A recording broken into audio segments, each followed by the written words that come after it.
পাকঘৰত পৰুৱা আৰু পইতাচোৰাৰ উপদ্ৰৱ আপোনালোকৰো বহুত বেছি নেকি? আজি দুটা পদ্ধতি আপোনালোকৰ লগত শ্বেয়াৰ কৰিম। যদিহে আপোনালোকৰ পাকঘৰতো পৰুৱা আৰু পইতাচোৰাই বহুত অশান্তি দিয়ে, তেতিয়াহ'লে আপোনালোক উপকৃত হ'ব। চেনিৰ বটলতো বহুদৰে পৰুৱা হয় বা তেনেকৈ মিঠা বস্তু পৰিলেই পৰুৱা হয়। গতিকে চেনিৰ বটলত পৰুৱা নহ'বলৈ আপোনালোকে কি কৰিব? প্ৰথমতে সেইটো কথাই কৈ লৈছোঁ। চেনিৰ বটলত যদি পৰুৱা উঠে, তেতিয়াহ'লে আপোনালোকে তুলসীৰ পাত কেইটামান, লগতে মহানিম তিতাৰ পাত কেইটামান, ধৰি লওক তুলসীৰ পাত 3টা আৰু মহানিম তিতাৰ পাত 3টা খুব সুন্দৰকৈ চেনি ভৰোৱা বটলটোৰ ওপৰত আপোনালোকে দি থ'ব। বা এটা কামো কৰিব পাৰে, চেনিখিনি ভৰোৱাৰ মাজভাগত, মানে চেনিখিনি যেতিয়া ভৰালে আৰু আধামান আছে আৰু তেতিয়াও যদি আপোনালোকে তুলসীৰ পাত 3টা লগতে মহানিম তিতাৰ পাত 3টা থৈ দিয়ে, তাত পৰুৱা নুঠে। পৰুৱাৰ সমস্যাটো আপোনালোকে দেখিবলৈ নাপায় আৰু ঢাকোনখনটো টানকৈ মাৰিবই লাগিব, সেইটো পদ্ধতি।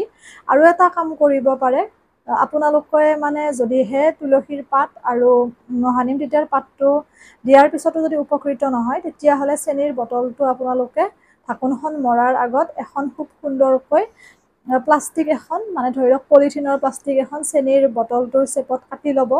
মানে সাফৰখনৰ চেপত কাটি লৈ পেলাই চেনিৰ বটলটো সাফৰখন মৰাৰ আগত সেই প্লাষ্টিকখন দি ল'ব ধুনীয়াকৈ মুখত, তাৰপিছত সাফৰখন মাৰিব। তেতিয়াও পৰুৱা সোমাব নোৱাৰে আৰু পৰুৱাৰ উপদ্ৰৱ আপোনালোকে দেখিবলৈ নাপায়। এইটো হৈছে প্ৰথম পদ্ধতি চেনিৰ বটলৰ। এতিয়া আহিছোঁ আন পদ্ধতি কেইটা ক'বৰ কাৰণে। পৰুৱা আৰু পইতাচোৰাৰ উপদ্ৰৱ নোহোৱা কৰিবলৈ আপোনালোকে যেতিয়া ঘৰ মচে, ঘৰ মচাৰ সময়ত যদি আপোনালোকে বেকিং পাউডাৰ আধা চামুচ, ঘৰ মচা পানীখিনিত বেকিং পাউডাৰ আধা চামুচ, লগতে তাত যদি নিমখ অকণমান দিয়ে, একেবাৰে অকণমান এচিকুট আৰু মানে আধা চামুচ নহয়, তাতকৈও কম, নিমখ অকণমান আৰু বেকিং পাউডাৰ আপোনালোকে আধা চামুচ দিব। নিমখে আমাৰ নিগেটিভ এনাৰ্জিও দূৰ কৰে।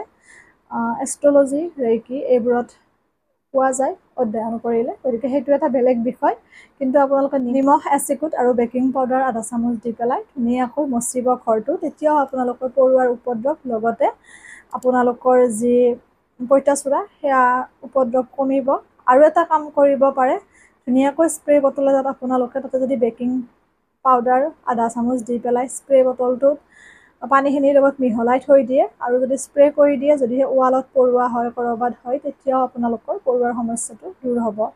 এইটো হৈছে প্ৰথম পদ্ধতি ঘৰ মচাৰ ক্ষেত্ৰত। দ্বিতীয় পদ্ধতিটো হৈছে এটা আপোনালোকে কণ্টেইনাৰ ল'ব আৰু কণ্টেইনাৰটোত আপোনালোকে দিব লাগিব মহানিম তিতাৰ গুড়ি, মহানিম তিতাৰ পাতৰ গুড়ি শুকুৱাই থৈ পেলাই আপোনালোকে ধুনীয়াকৈ মোহাৰি দিলে গুড়ি হৈ যায়। বা ধুনীয়াকৈ কেৰাহী এটাত যদি পাত কেইটামান দি পেলাই অকণমান লৰচৰ কৰি দিয়ে, তেতিয়াহ'লে আপোনালোকৰ পাতকেইটা খুব সুন্দৰকৈ মোহাৰি দিলে গুড়ি হৈ যায়।